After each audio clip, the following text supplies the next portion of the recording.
joie. Montrons la joie. Gloire au Seigneur. Gloire à Jésus. Nous rendons grâce à Dieu ce matin parce qu'il a permis que je sois au-devant de vous et de vous parler de la part du Seigneur. Je rends grâce à Dieu pour ta présence à cette assemblée des saints. Les matins, quand j'ai ouvert mon téléphone, j'ai vu les messages de votre aîné,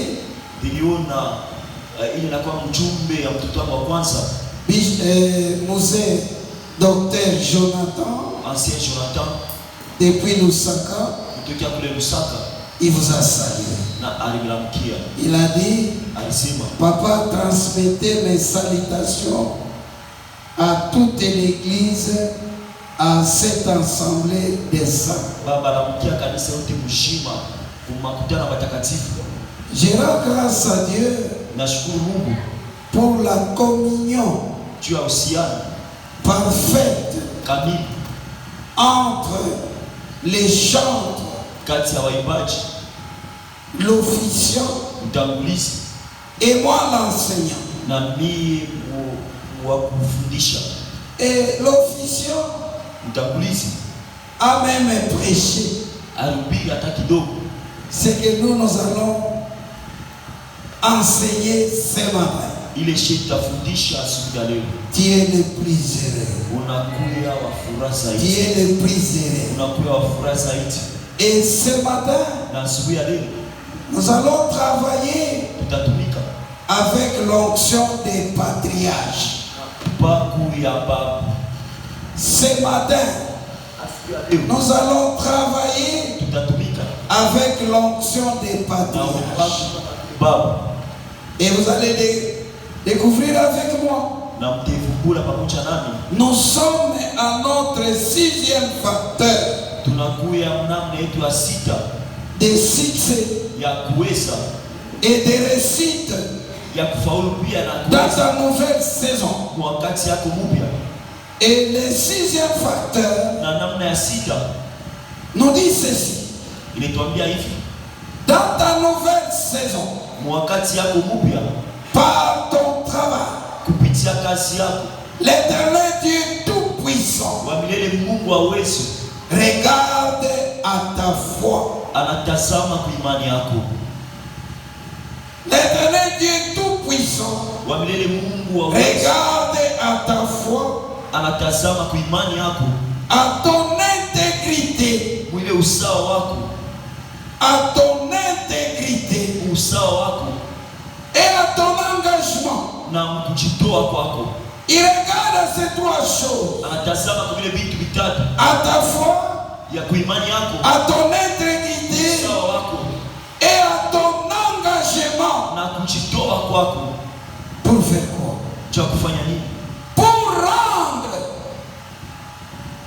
Pour rendre possible ce qui était impossible. Car lui-même veille sur son alliance qu'il conclut avec toi ou ton père. Dans ta nouvelle saison, par ton travail, l'Éternel Dieu Tout-Puissant regarde à ta foi, à ton intégrité et à ton engagement pour rendre possible ce qui était impossible. Car lui-même veille sur son alliance conclue avec toi ou ton père. C'est merveilleux. Dites à ton voisin, à cause de mon intégrité, de ma foi et de mon engagement, le Seigneur rend possible ce qui était impossible dans ma vie. Car c'est lui-même qui veille sur son alliance qu'il a conclue avec moi. Acclamons les rois des rois. Acclamons les seigneurs des seigneurs. Et ce matin, nous verrons les cas d'Abraham. Nous verrons les cas d'Abraham. Dieu, avant de faire toutes les choses, il appelle. Le premier point, son appel. Genèse 12, du verset 1 à 5. 12, Genèse 12, 1 à 5.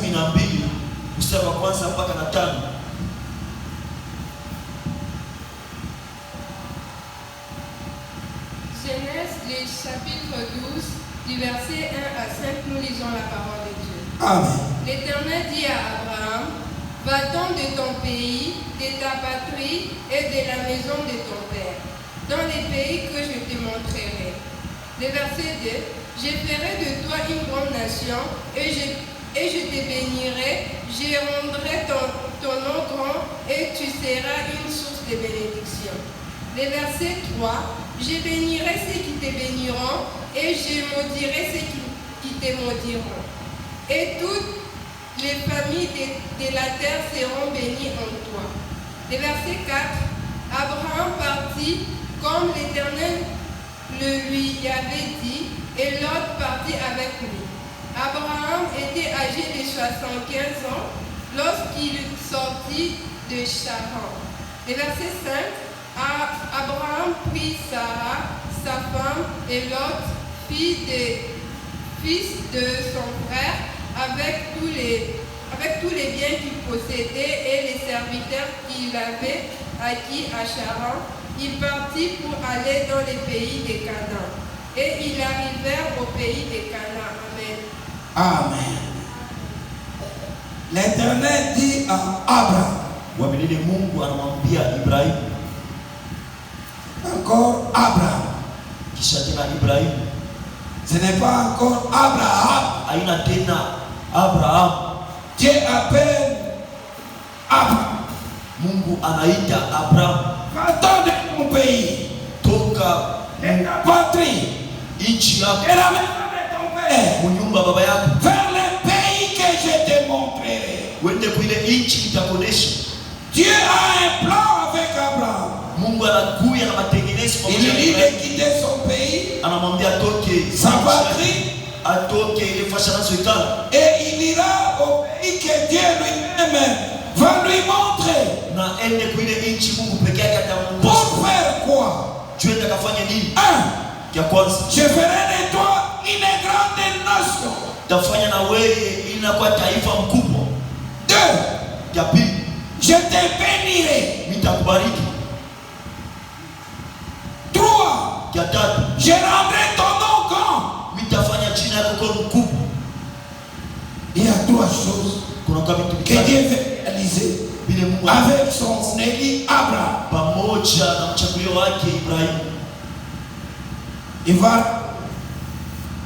Il fera de lui une grande nation. Il le bénira. Il rendra son nom grand. Deviens donc source de bénédiction. Donc ce que Dieu vise Abraham, il veut qu'il soit source de bénédiction. L'auteur de bénédiction. Les commencements de toute bénédiction.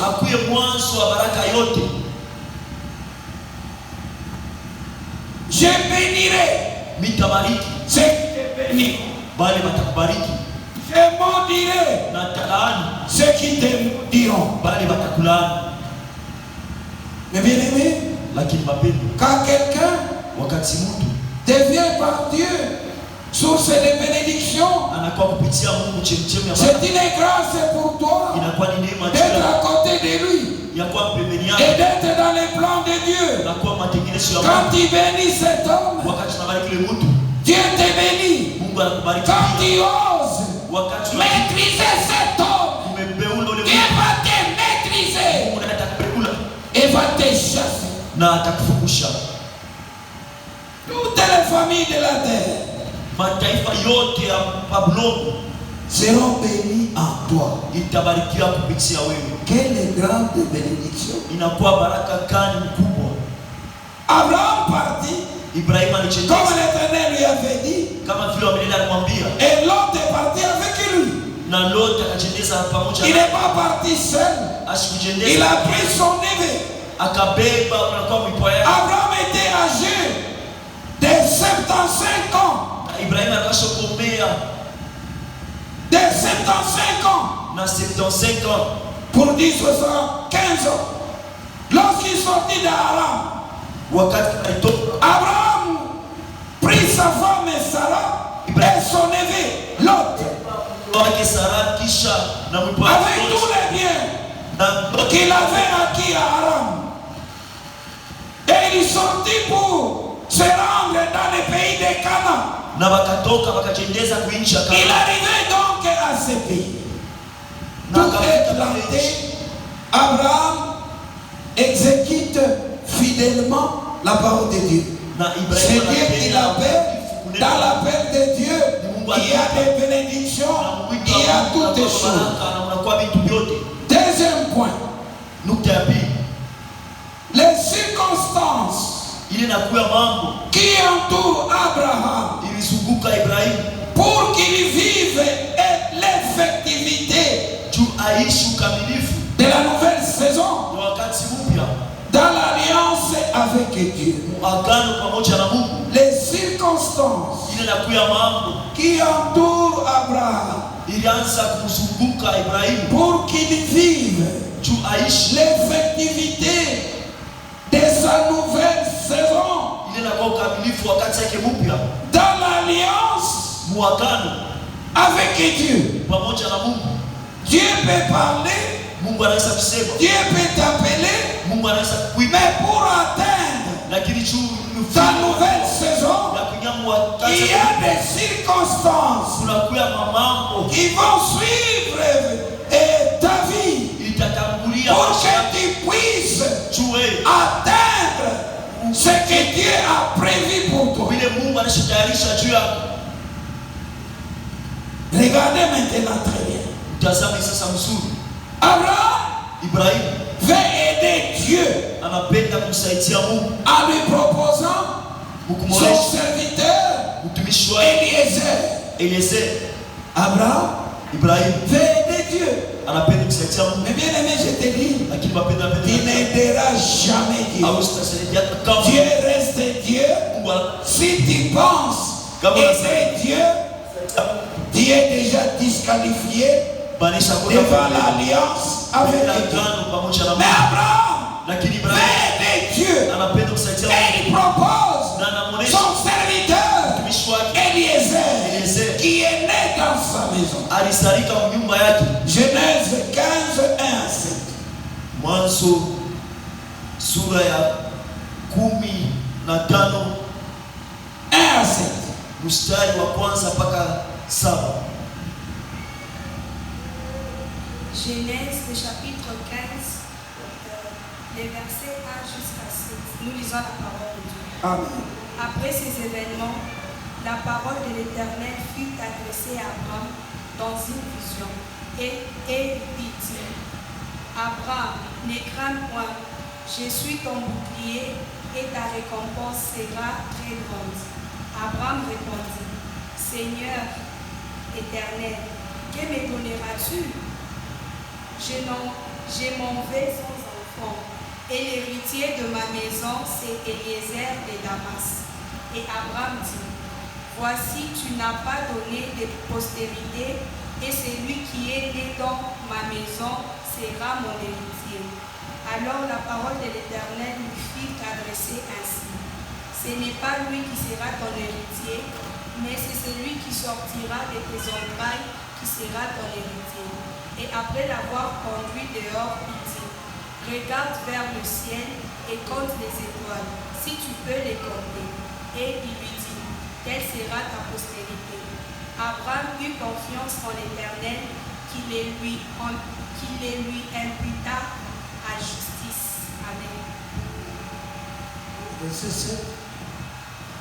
Mstari wa 7. Et verset 7. Et verset 16. L'Éternel lui dit encore, je suis l'Éternel qui t'a fait sortir d'Ur au Chaldée pour te donner en possession ces pays. Amen. Amen. Mais bien aimé, Lakini wapendwa, en ce qui concerne wengine na matano l'héritier, urithi ça ne vient pas des hommes, haitokei kwa watu, ça vient de Dieu. inatokea kwa Mungu. Souvent nous les hommes, Kila mara shie watu nous voulons aider Dieu. tunapenda kusaidia Mungu, C'est pourquoi nous échouons. tu kwa maana tunashinda. Abraham veut aider Dieu. Ibrahimu anapenda kusaidia Mungu. 10 ans étaient passés.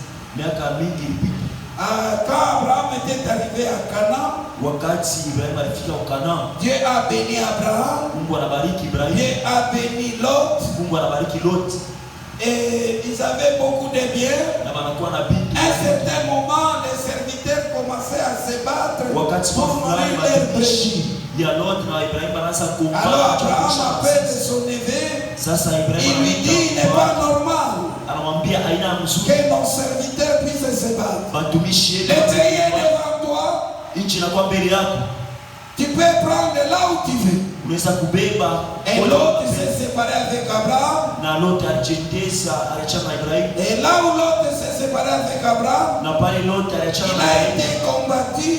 na Abraham watumishi est allé vaincre tous ceux qui ont combattu l'autre. na Ibrahimu alienda kuwina wale wote wanakumbanisha Abraham Lot, a combattu contre les rois qui voulaient déranger l'autre et lui-même Abraham. na Ibrahimu alienda kumbanisha wafalme Et à wote son retour, na mtumishi il wake va croiser Melchisedec, anakutana na Melkisedeki, à qui il a donné la dîme de toutes choses. ule alipatia chekumi ya vitu Et il vyote, se passe 10 ans.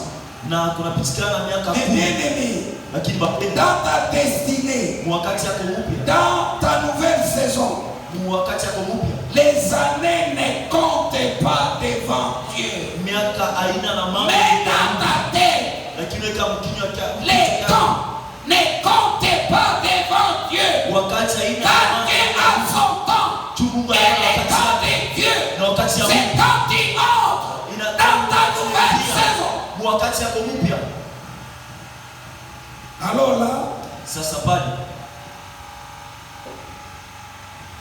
Dieu va donner à Abraham une vision na akampatia et lui dit, na anamwambia sois sans crainte, Abraham. huyu bila boka Ibrahimu, Je suis moi-même ton bouclier. mimi nakuwa peke yako Et ta récompense sera très grande. na malipo yangu itakuya mkubwa.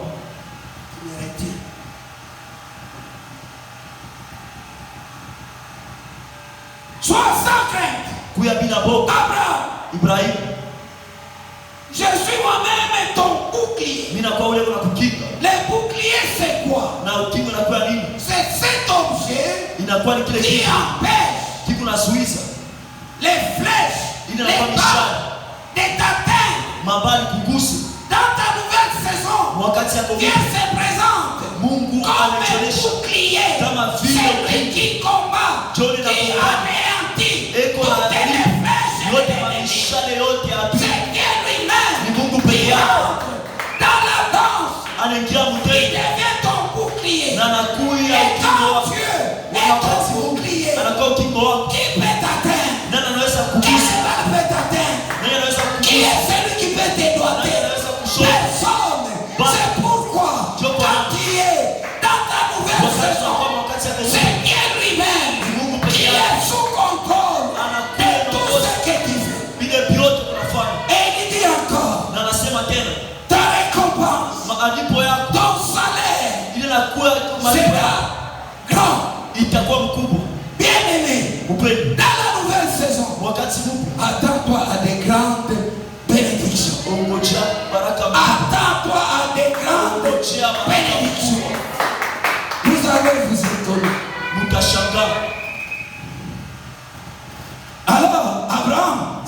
Ibrahimu répondit, anajibu, Seigneur Bwana éternel, wa milele, que me donneras-tu?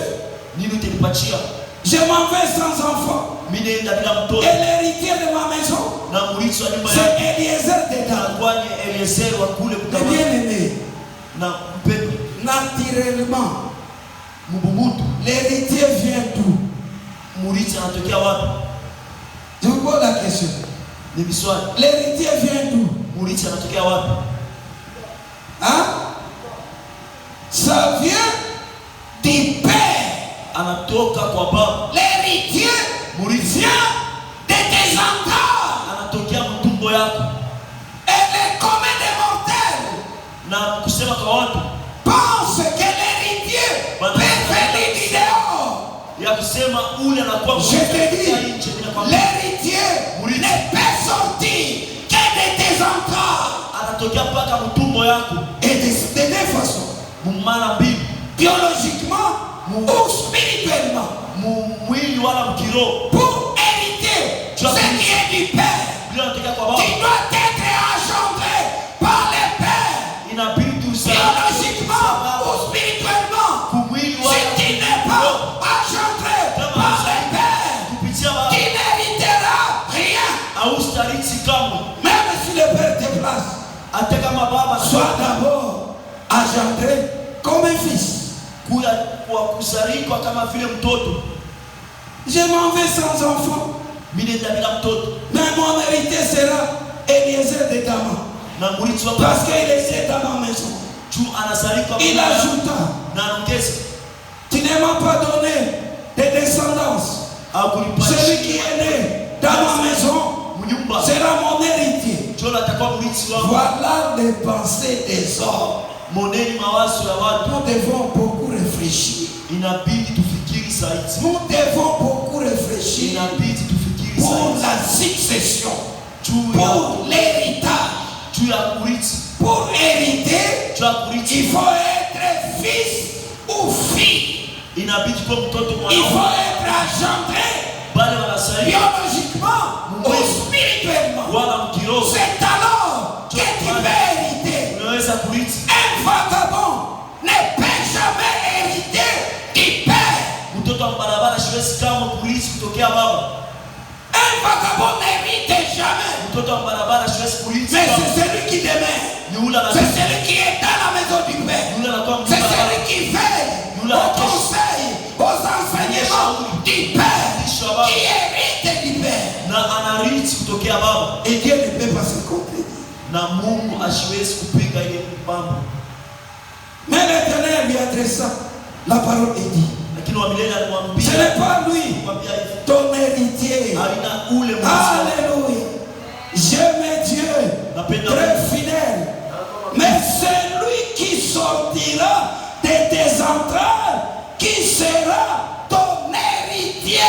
Lakini ule atatoka mtu Bien-aimé, atakuwa mrithi. apprenons à engendrer dans les ministères. Celui qui peut t'hériter, c'est celui que Dieu a engendré. Nipata ule orisala. Pas un parvenu. Hapana ule anatokelea. Aucun parvenu Hakuna ne tamaa. peut jamais hériter. Anaweza kurithi. Il sortira de tes entrailles. Atatoka Il mtu. sortira de ton ministère. Atatoka Il mtu. sortira de ton intégrité. Il sortira de ton engagement. C'est celui-là, l'héritier. Anakuwa mrithi. Il amena dehors et dit, contemple donc les cieux et compte les étoiles. Na akamwambia angalia mbingu na hesabia manyota. Si tu peux les compter. Kama unaweza kuhesabia. Il ajouta, Na akaongeza. telle sera ta descendance. Njoo ile itakuya. Abraham crie à l'Éternel Akaminia kwa milele. et lui compta comme justice. Na akamhesabia waki. Et Dieu, Na Mungu pour réaliser sa parole, juu kutimiza neno lake, il dit à Abraham, anamwambia Ibrahim, sors, toka, regarde tazama les étoiles, manyota. si tu peux les compter. Kama unaweza kuibanuna, Telle sera ta descendance. njoo vile itakuya kizazi chako. 10 ans de communion avec Dieu. ya uhusiano pamoja na Mungu. Jusque-là, Abraham Mpaka pale Ibrahim est seul, anakuwa peke yake, n'a pas d'hérité, ashikwe na mrithi, n'a pas de la descendance. ashikwe na kizazi. Et quand Abraham a regardé, est-ce qu'Abraham a compté les étoiles? Eti Ibrahim alibaluna manyota. Est-ce qu'il a compté? Eti alibaluna manyota? Non. Hapana. Il a cru. Il est tombé face contre terre. Buso chini Il a crié au Seigneur. na akaminia Quand Bwana. il a eu confiance à Wakati l'Éternel, alikuwa anatumaini kwa Bwana l'Éternel l'a rendu na justice. wa milele aliyehesabia haki na kupenda Dans la marche avec Dieu, mwenendo pamoja na Mungu. Dieu regarde à ta foi. Mungu anatazama kwa imani yako. Sois sans crainte. Kuya bila boga. Ne regarde pas au problème qui est au-devant de toi. Usitazame kwa mambo na kwa Mais regarde celui qui t'a appelé. lakini tazama Regarde l'Éternel. lakini tazama C'est celui qui est ta solution. Jona na kuya jibu yako. Et après ça, Na kisha hivi l'Éternel est parti. na wa milele akajibu. Donc l'Éternel a effacé Abraham. Na wa milele akasimisha Vous Ibrahim. ne pouvez pas m'aider. Hawezi Mais kunisaidia. bien aimé, Lakini mapenzi cessez de prendre les chemins raccourcis. tuachie kubeba njia mfupi. Allons dans les chemins de Dieu. Twendeni njia ya Mungu. Soyez patients. Tukuye ba Si l'un est déjà son héritage, kama ça me regarde. eko kurithi Toi, wake. attends l'héritage patiemment. Urithi wako. Le Chitunga est en train de tourner. Le panier circule encore. Le Chitunga Le panier est en train de tourner. ikuna Ça va arriver vers toi. Et tu entreras dans ta nouvelle saison. wakati yako Mungu. Attends le temps de Dieu. Ne regarde pas ailleurs. Usitazame pili. Ne te compare à personne. Usijilinganishe na mtu Qui mwingine. est l'unique. Anakula kwa peke Ne yako. compare pas tes enfants aux autres Usilinganishe enfants. watoto yako na watoto Tes wengine. enfants sont propres à toi. Watoto wako wanakuwa Avec ta kwako. propre bénédiction. Wanakuwa ni baraka yako. Sois patient. Kuwe na utulivu. Sarai Sara veut aider Dieu anapenda kusaidia Mungu. en proposant son mari Mkumuonesha à son watu mari Abraham, mume wake sa Ibrahim. servante Agar. Mtendakazi wake Agar. Genèse 16, 1 à 12. Mwanzo sura ya 16 mstari wa kwanza mpaka mstari wa 12.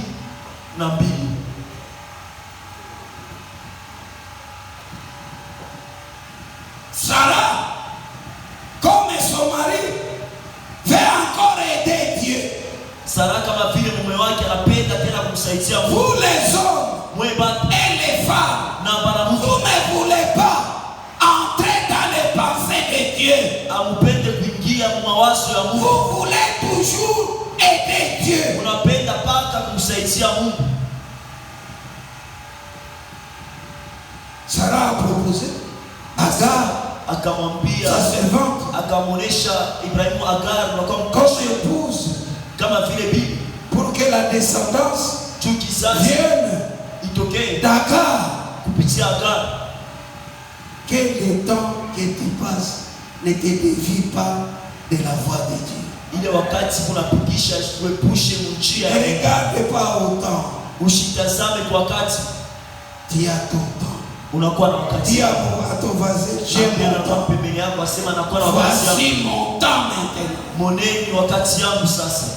Genèse 16, 1 à 12. Genèse du chapitre 16, du verset 1 à 12, nous lisons la parole de Dieu. Sarai, femme d'Abraham, ne lui avait point donné d'enfant. Elle avait une servante égyptienne nommée Agar. Le verset 2, et Sarai dit à Abraham, voici, l'Éternel m'a rendu stérile. Viens, je te prie vers ma servante, peut-être aurais-je par elle des enfants. Écoute les raisonnements de cette femme. Le temps passe. Wakati inapita, Elle dit, na que anasema l'Éternel ne m'a pas donné d'enfant. wa milele Mungu asinipatie mtoto. Elle avait une servante égyptienne Na alikuwa na dont le nom était Agar. na chini ilikuwa ni Agar. Sarah dit à Abraham, Na Sara anamwambia Ibrahim, puisque l'Éternel m'a empêché vile wa milele asinipatie mtoto, d'avoir les enfants, asinipatie watoto. ma version est claire.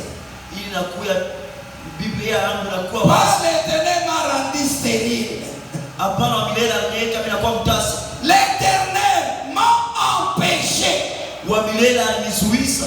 Mais bien aimé, Lakini wapenda, dans Canaan, mule dans mkana ton héritage, murithi aucune femme ne sera stérile. atakuya Les mots que tu peux placer ile quand msamo tu n'as pas encore d'enfant, wakati hauna na mtoto, et que l'Éternel jusqu'à présent m'a empêché. wa milele Alléluia. mpaka wakati Quand l'enfant est dans ton ventre, japo mtoto anakuwa mtumwa, l'enfant est là, mtoto anakuwa ton pale, Isaac est là, Isaka anakuwa il pale, attend son temps. anangojea Jusqu'à wakati, présent, l'Éternel t'a empêché que ton Isaac anazuia vienne. ile Isaka kue. Alors il va proposer Sasa anaonesha sa servante. ule anakuwa mtendakazi wake Agar, Agar. continue. Abraham écouta la voix de Sarai. Le verset 3. Alors Sarai, femme d'Abraham, prit Agar l'Égyptienne, sa servante, et la donna pour femme à Abraham, son mari. Après qu'Abraham eut habité 10 années dans les pays de Canaan, le verset 4. Il alla vers Agar et elle devint enceinte. Quand elle se vit enceinte, elle regarda sa maîtresse avec mépris.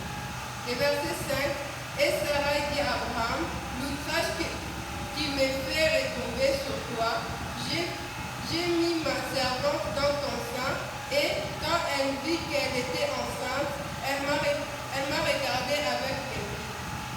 Que l'Éternel soit juge entre moi et toi.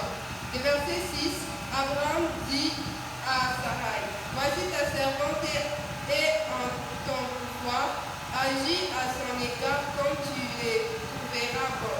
Alors Sarai l'avait maltraita et Agar s'enfuit loin d'elle. Maintenant, Sarah propose à Abraham, son mari, sa servante.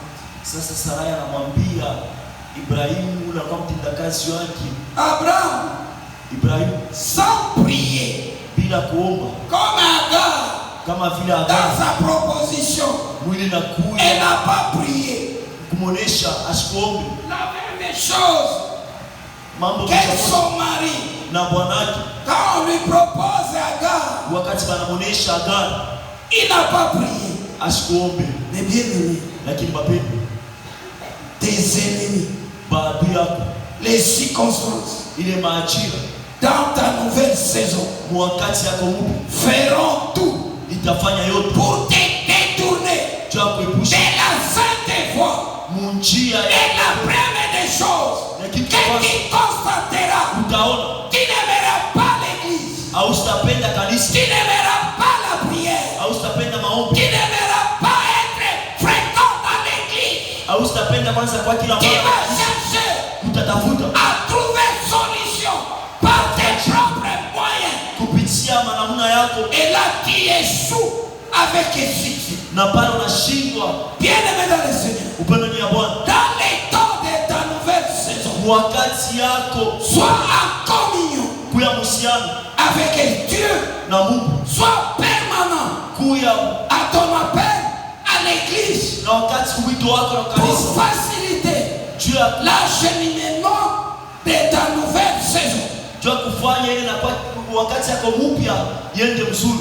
Tu vas vouloir maintenant Utapendelea sana agir selon la chair. kuishi kuambatana na mwili. Abraham Ibrahimu est allé vers Sarah et vers Agar. anaenda kule kwa Effectivement, Agar, na Agar s'est vue enceinte. na vya kweli Agar aliona Et kwa msiku comme c'était les choses de la chair, ile ilikuwa ni vitu vya mwili.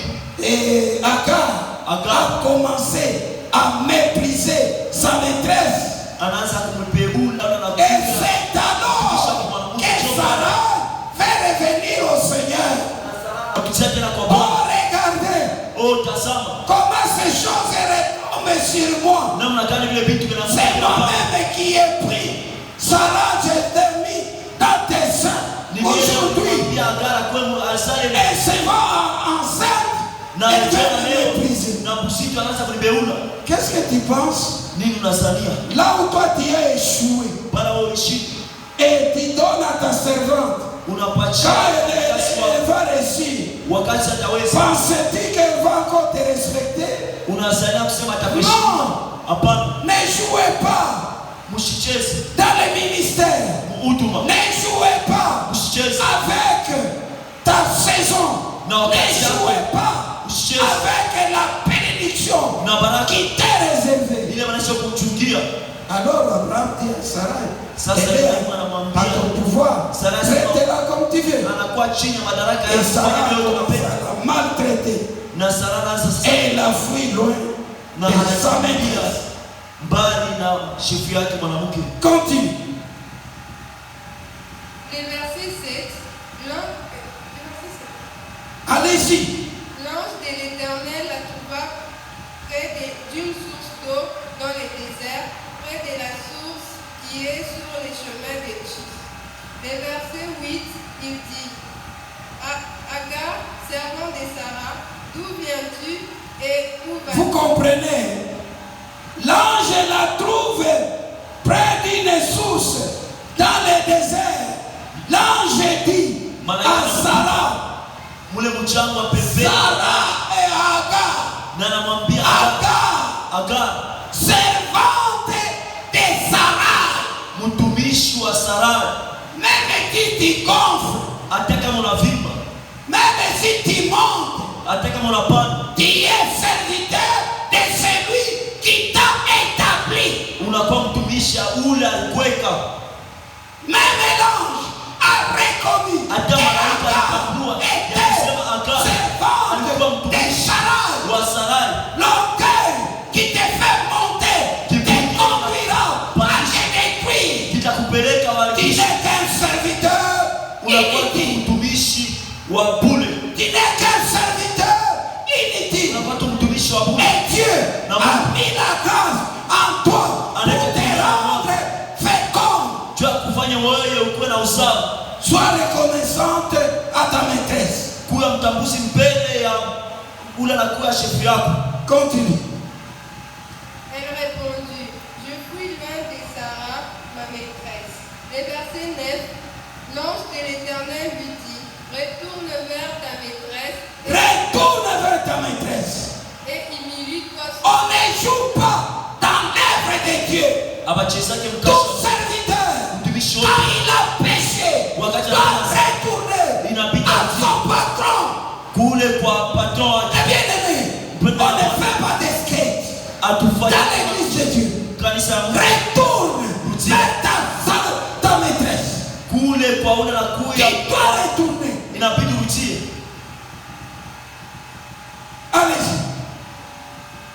Allez-y. Le verset 10, l'ange de l'Éternel lui dit, je multiplierai ta postérité et elle sera si nombreuse qu'on ne pourra la compter.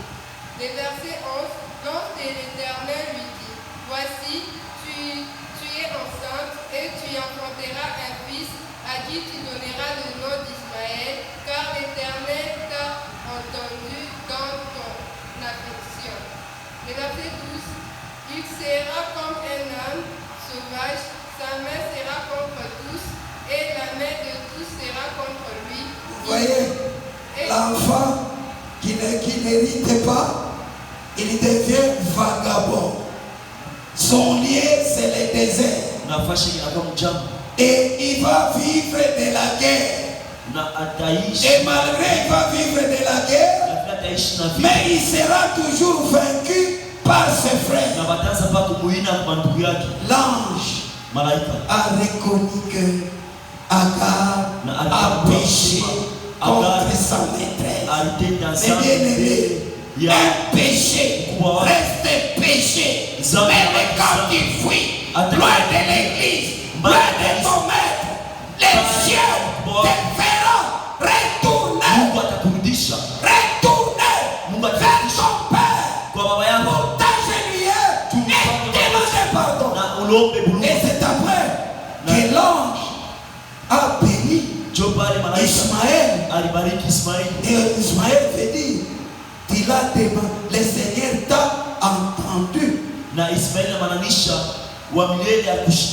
Mais l'héritier qui vient des chemins raccourcis, sa vie, c'est la vie des vagabondages.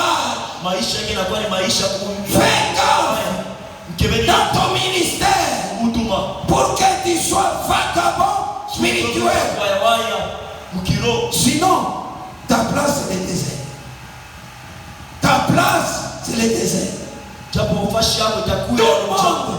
va te combattre. Et toi, tu vas combattre tout le monde. Et ta vie va rester dans le désert. Il ne faut jamais vouloir aider Dieu. L'Éternel Dieu tout-puissant tient toujours à son alliance. Et ne compte pas sur les temps et les années de ta vieillesse. Abraham a échoué en proposant Eliezer. Sarah va échouer en proposant Agar. Dans la nouvelle saison, ce sont les voies de Dieu qu'on doit suivre. Pas les voies des hommes. On doit être à l'écoute de Dieu. Alors, Dieu tient toujours à son alliance. Dieu est lié à son alliance. Et il ne compte pas sur les temps et les années de ta vieillesse. On lit Genèse 17. On commence par le verset 1er, nous descendons. Donc notre Dieu est fidèle à son alliance. Il a son temps. Toi implique-toi au temps de Dieu, pas à ton temps. Beaucoup de chrétiens, servantes, serviteurs de Dieu, fait imposer à Dieu les temps. Vous ne pouvez pas imposer à Dieu votre temps. La vie de mon fils m'instruit beaucoup. Moi j'avais un temps pour moi, mais Dieu me conduit pour son temps. Et comme le temps de Dieu est arrivé, les choses qui se passent me dépassent. Parce que c'est Dieu qui est sous contrôle de tout. Genèse 17. Nous commençons par là, nous descendons. Lorsqu'Abraham fut âgé de 99 ans, l'Éternel lui dit, je suis le Dieu tout-puissant. C'est-à-dire El Shaddai. Marche devant ma face et sois intègre. Quand le temps de Dieu arrive dans ta vie, quand le temps de ta nouvelle saison arrive, l'Éternel Dieu tout-puissant se présente comme El Shaddai. Tout-puissant. Et comme il est El Shaddai, il aime maintenant que toi tu sois au devant de sa face. Pourquoi tu dois être au devant de la face de l'Éternel? Parce que tout est à ta portée. L'Éternel a balisé les chemins. L'Éternel a déblayé les chemins.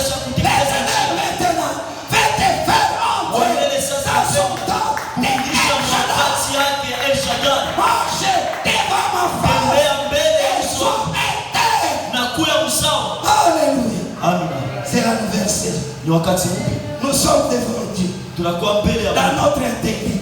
mwili usawa wetu. J'établirai mon alliance Na avec mtatunza agano toi. pamoja na wewe. Je te multiplierai à l'extrême. Na nitakujumlisha zaidi. Abraham tomba face contre terre. Na Ibrahimu akaanguka uso Et chini. Dieu lui parla en ces mots. Na Mungu akamwambia. Donc, Dieu se présente comme El Shaddai. Mungu anajionyesha kama vile El Shaddai. Il dit à Abraham, Na anamwambia je Ibrahimu, vais conclure une alliance avec toi. nitatunga agano pamoja na wewe. Je vais te multiplier à l'extrême. Nitakujumlisha. Et déjà Abraham Na Ibrahimu va atteindre un siècle. na atendesha hata sekle moja. Et quand Abraham a compris qu'il est entré dans sa nouvelle saison, Na wakati Ibrahimu anaingia wakati yake mpya, il tomba face contre terre. na akaanguka buso chini. Et comme Dieu a vu qu'Abraham Na vile est Mungu humilié aliona pour l'adorer, anajishusha juu ya kumwabudu, Dieu va lui parler. Mungu atamsemezea. Pour moi, voici mon alliance avec toi. Kwangu mie ona agano pamoja Tu nawe. deviendras père d'une foule de nations. Utakuwa baba wa umati wa watu, On ne t'appellera plus du nom d'Abraham, na hawatakuita kwa jina mais Ibrahimu, ton nom sera Abraham, lakini jina lako litakuwa Ibrahimu. car je te rends père d'une foule de nations. Japo mimi nakufanya kuwa baba wa taifa mkubwa. Pour entrer dans ta nouvelle saison, Tuingie wakati yako Mungu. il y a des choses que Dieu doit changer dans ton identité. Mwili nakuwa amani yako. Dieu va te faire couper de l'alliance de tes pères, Na agano ya baba yako, de la nombril de ta mère. kitofu ya baba yako, ya Il mama yako. doit commencer à changer ton nom Ataanza kubadilisha jina yako. pour que Dieu traite avec toi Atunge na wewe l'alliance. agano. La première des choses, Ya kwanza il doit changer ton inabidi identité abadilishe jina yako. parce que les noms reflètent Inaonesha l'autorité, les pouvoirs. madaraka, uwezo. Car ces noms-là, Japo ile jina alors Dieu va changer le nom d'Abraham anabadilisha jina ya Abraham, à Abraham, kumpatia jina ya Abraham, père des multitudes des nations. Abraham cherchait un enfant, na Ibrahimu anatafuta mais mtoto, Dieu va le faire. na Mungu anaanza Père des multitudes des baba nations. wa taifa. Bien-aimé, Upendo même les chaises vides, hata que bichi vous wazi constatez, vile mkunaona ce sont les douleurs d'enfant. inakuya ni uchungu wa usawa, Ce sont les douleurs d'enfant. inakuwa ni uchungu wa usawa. À ces lieux, Paifashi vous allez commencer à courir mutaanza kukimbia pour chercher les premières places. ya kutafuta À ces lieux, Paifashi les gens seront même dehors parce que les gens pensaient que c'était la fin comme ils sont partis. Mais Dieu lakini Mungu va faire la multiplication. Mungu atajumlisha Quand un est sorti, wakati Dieu va wanatoka. envoyer 20. Mungu Quand atarudisha Dieu descend, Dieu envoie 40. Mungu Quand anatuma 3 sortent, Dieu envoie 100. Mungu anatuma watu basi, Parce que c'est son temps. japo nakuwa na wakati Il yake, change le nom d'Abraham.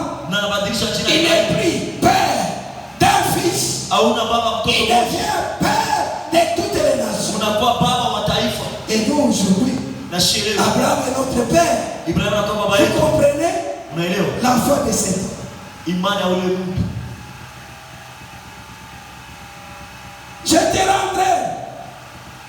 Je te rendrai extrêmement fécond. Na nitakufanya wewe ukue na buzazi. Je ferai naître de toi des nations et des rois sortiront de toi. Na nitafanya mataifa na wafalme watoke ndani mwako. J'établirai mon alliance avec toi et ta descendance après toi. Pamoja na wewe na kizazi kisha wewe Toutes les générations, na vizazi vyako vyote, ça sera une alliance perpétuelle en vertu de laquelle je serai ton Dieu et celui de tes descendants après toi. Na itakuya agano bila mwisho, ile itakuya kati yangu mie na wewe kisha na watoto yako. Je te donnerai et à tes descendants après toi les pays dans lesquels tu viens d'immigrer. Na mitapatia hii nchi kwa watoto yako kuna unakuwa ingia. Tous les pays de Canaan en possession perpétuelle et je serai leur Dieu. Na nchi yote ya Kanaan wataishika na mitakuwa Mungu wao. Dieu dit à Abraham, na Mungu anamwambia Ibrahim, toi tu garderas mon alliance, toi et tes descendants après toi dans toutes les générations. Na wewe na kizazi chako mtachunga agano yangu na bokisha na kizazi chako kyote kishima. Voici comment vous garderez l'alliance que je traite avec vous.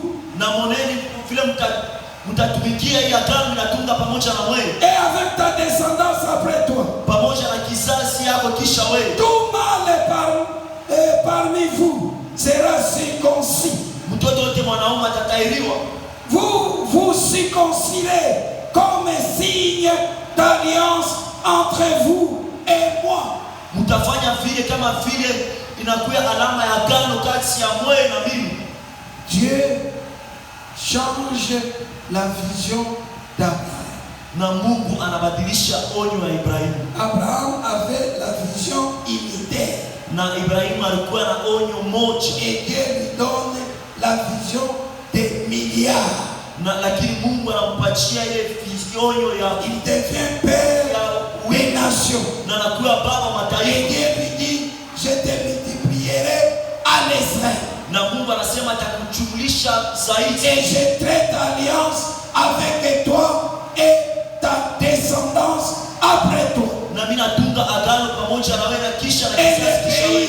où tu étais comme un étranger, je vais donner ça à ta progéniture comme leur propre propriété. Na nchi ile unakuwa kama mgeni nitapatia kukizazi yako kama vile nakuya bulongo bwabo. Dans ta nouvelle saison, Wakati yako mpya tu resteras. utabaki. Un matin, on vient te toquer.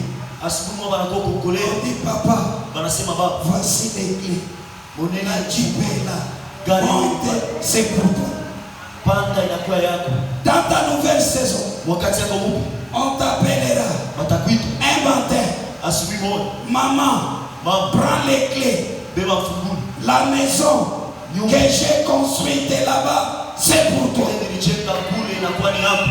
Là où tu étais locataire, tu seras propriétaire. Utakuya Là où tu étais comme un étranger, tu seras propriétaire et tu vas t'élever à la royauté. na Mungu atakunyanyua pa Dans kufanya. ta nouvelle saison, Wakati yako mpya les choses de l'étranger vitu vile vya nchi ya kigeni deviennent des choses, des propriétés propres. vinakuwa vitu vyako. Mais Dieu Lakini Mungu doit faire avec vous une alliance par ainsi. inabidi afanye agano pamoja na mwe kupitia alama moja, La circoncision. ile kutairiwa. Si dans l'état d'Abraham, c'était la circoncision de la chair, ya mwili, dans notre temps, c'est la circoncision du cœur. lakini wakati yetu inakuwa ni kutairiwa kwa moyo. Ton cœur doit être totalement tourné vers Dieu.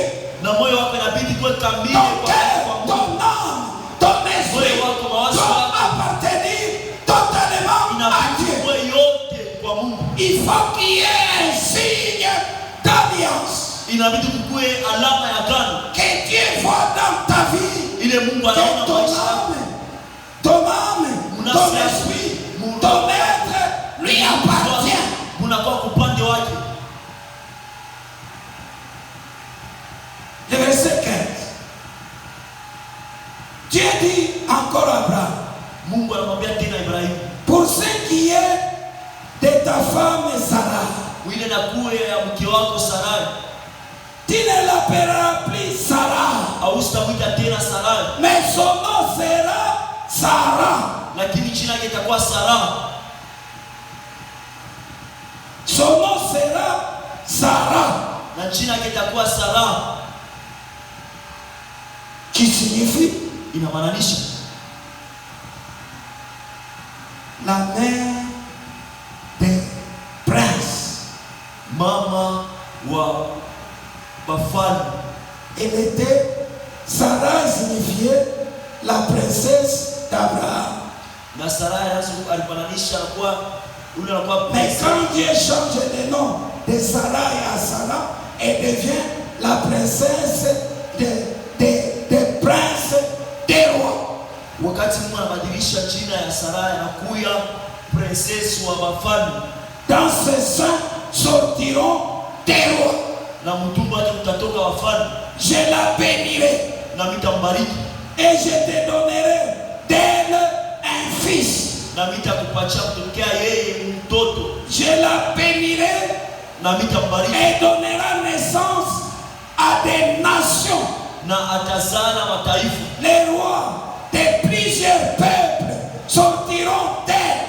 Bafalme ba taifa mkubwa watatokea kwake. Abraham tomba face contre terre. Na Ibrahim akambuka uso chini. Il rit Na akacheka. et dit à son cœur, Na akachambia moyo wake, naîtrai-je-t-il un fils à un homme de 100 ans? Naîtrai-je un fils à un homme de 100 ans? eti mtoto anaweza kuzalika kwa mtu na anakuwa na santa. Puis Abraham dit à Dieu, Kisha Ibrahim anamwambia Mungu, oh, qu'Ismaël vive devant ta face. na Ismaeli unaishi mbele ya uso wako. Mais Dieu dit, certainement, Mungu anajibu, ta femme Sarah mke wako va Sara te donner un fils atakupatia mtoto et tu l'appelleras Isaac. na utamwita Isaka, J'établirai mon alliance na mitatunga agano comme une alliance perpétuelle avec lui kama vile agano bila mwisho et pamoja na sa descendance na kizazi après yake. lui. Kisha yeye Dieu, Mungu après avoir changé kisha kubadilisha le nom d'Abraham, jina Ibrahim, il va changer aussi le nom de Sarah. akabadilisha pia jina ya Sara. Une révélation. Ufunuo moja, Aussi longtemps ingawa que Dieu Mungu n'a pas encore changé votre nom, ashabadilisha jina yenu, vous n'allez pas entrer à votre héritage. hamwezi kamwe kuingia morithi wenu. J'ai un exemple. Minakuya na mfano moja, À ma conversion, mkubadilika kwangu Dieu m'a changé. Mungu alibadilisha Il jina, m'a donné le nom de Paul.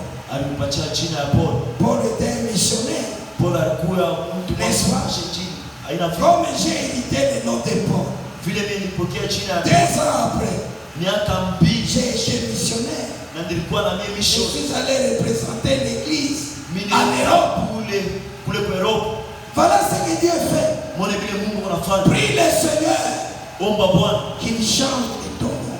abadilishe jina yako. Surtout quand nous allons entrer dans les 21 jours Tutaingia de jeûne et prière na moja ya mafungo na maombi pour préparer la Pâque. ja kutayarisha Pasaka. Il faut que Dieu change vos noms. Inabidi Mungu abadilishe majina yenu. Vous allez prier. Mtaomba, Seigneur, Bwana change mon nom.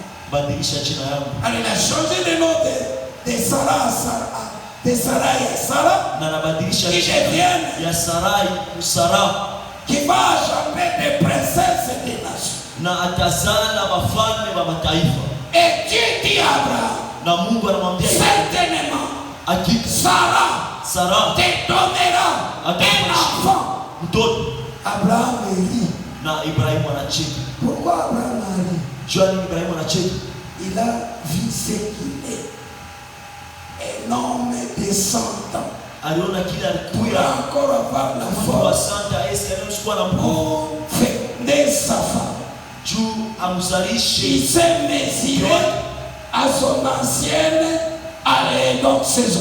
na alijilinganisha kwa wakati yake ya kupita. Alors il va dire, Sasa akasema oh qu'Ismaël vive devant toi. eti Ismaili aishi mbele yako. Il voulait dire à Dieu Alipenda kumwambia Mungu qu'Ismaël soit le fils d'alliance. eti Ismaili akuwe mwana wa Mais agano. bien aimé, Lakini bapendwa, aussi longtemps ingawa tu tu n'es pas né hauzaliki de Sarah, kwa Sara, tu n'hériteras jamais de Dieu. haustariti kamwe kutokea Mungu. Aussi longtemps Ingawa tu que tu n'es pas né de Sarah, kutokea Sara, qui symbolise l'église de Dieu, kanisa ya Mungu, tu n'entreras jamais haustekia kama à l'alliance. mwagano. Dieu répète, certainement Sarah te donnera un fils. Mungu anarudisha, anasema hakika Sara atakupatia mtoto Et tu lui donneras le nom d'Isaac. na utampatia jina ya Isaka. Certainement. Hakika. Et il dit là en bas, Na anasema kule chini pour Ismaël, juu ya Ismaili, il dit oui, hakika Ismaël va vivre. Ismaili Je ataishi. vais le bénir. Napenda nibariki. Il aura 12 princes. Atakuwa na wafalme Mais 12 la porte de ses frères vont l'assujettir. na hiyo La porte de ses frères ile na kwa vont milango l'écraser. ya ndugu yake itamponda. Mais bien aimé, Lakini bapendwa, n'aidez jamais Dieu. usimsaidie kama Mungu, Ne cherchez pas le chemin raccourci. usitafuteni manjia. Attendez le temps de Dieu. Mungojeeni wakati ya Mungu. Et enfin, Na mwisho, par ton travail assis, kupitia kazi yako mjitoa ton intégrité, ile usawa ta wako, foi, imani yako, ton engagement kujitoa kwako et ta persévérance, na ile na kwa kudumu kwako, l'Éternel Dieu Tout-Puissant wa milele Mungu wa uwezo te fait entrer anakuingisha dans ta nouvelle saison wakati yako mpya, en te donnant ton Isaac kupatia Isaka qui te sera réclamé na watakulomba plus tard comme holocauste. mashiku kisha kama vile matoazi. Chapitre 21, Shairi ya 10 1 à 8. makumi mbili na moja. L'Éternel intervint en faveur de Sarah, comme il avait dit, et l'Éternel agit pour Sarah selon sa parole. Na milele Mungu anamtokelea Sara na anatenda kama vile alisema kwa Sarah devait enceinte na Sara anakuwa et donna un fils à Abraham na kampatia dans sa vieillesse mzee wake au temps fixé kwa wakati dont Dieu kupangiwa, lui avait parlé. ile Mungu Dans alimsemesha. les versets 20 et 22 du chapitre 17, Dieu assure à Abraham Mungu anamhakikishia Ibrahimu l'année prochaine, mwaka ile à makuu, la période comme celle-ci, wakati kama hii Sarah te donnera un fils. atakupatia mtoto. Je prophétise Ninatabiri pour tous ceux qui sont en mariage, kubale bote wanakuwa mdogo qui n'ont pas encore eu d'enfant. abayapata watoto, Retenez cette date. mshikeni hii siku ya leo. Nous sommes le 4e, le 2 mars. À la période comme celle-ci, Wakati kama hii ceux qui sont au mariage, wale wanakuwa mdogo, que les mains du patriarche ont béni, bali mikono ya patriarchi ibariki, porteront des jumeaux, des enfants. batazala mapundu L'année prochaine, mwaka unakuya. à la période comme celle-ci, Wakati kama hii c'est que les patriarches bali appréciés patriarchi alibariki, porteront batazala des jumeaux, des triplets pour la gloire du Père. jua utukufu ya Baba. Car c'est le temps marqué Jambo la par Dieu. wakati ile Mungu anaisha kutayarisha, C'est le temps d'entrer dans leur nouvelle saison. ni wakati ambao wameingia wakati ambao mpya.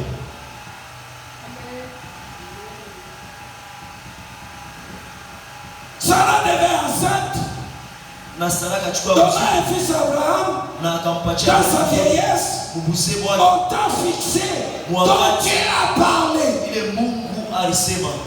Abraham appela Isaac, Na Ibrahimu akamwita le Isaka, fils qui lui était né, mtoto ule alisaliki, celui que Sarah lui a lui avait donné.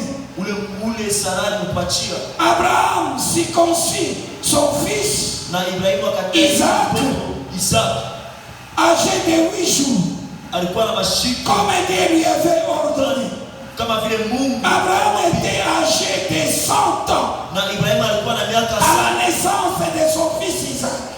Ule kuzalika kwa Isaac. C'est alors que Sarah dit, Dieu a fait de moi la richesse des gens.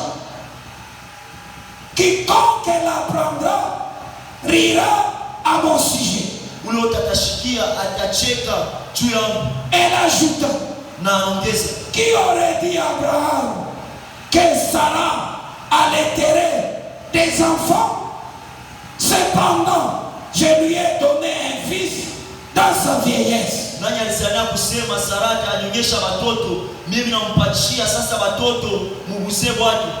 L'enfant grandit et fit sévrer. Abraham fit un grand festin les jours où Isaac fit sévrer. Amen. Amen. La parole de Dieu reste la parole de Dieu.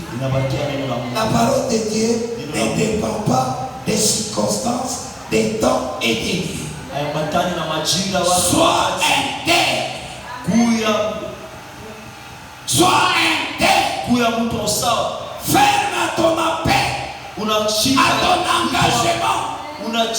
Ton Isaac est là. Je ne sais pas quelle sorte d'Isaac que tu attends. Isaac est comme enfant. Tu le porteras l'année prochaine. Isaac est comme un travail. Tu auras le travail le mois prochain. Isaac comme un mariage. L'année prochaine tu entreras dans ton mariage. Isaac comme ouverture pour avoir des visas. Pour aller n'importe où. L'année prochaine tu auras ton visa et tu iras là où tu veux. Isaac comme tu es locataire, tu auras ta maison comme propriétaire. Isaac comme diplôme, tu auras ta maison avec la plus grande distinction. Quel Isaac accorde tu cherches? Comme guérison, soit guéri. Comme élévation, soit élevé. Comme ministère, reçois le ministère. Comme don, reçois les dons. Dans la nouvelle saison, la parole de Dieu doit s'appliquer dans ces états. Et retenez,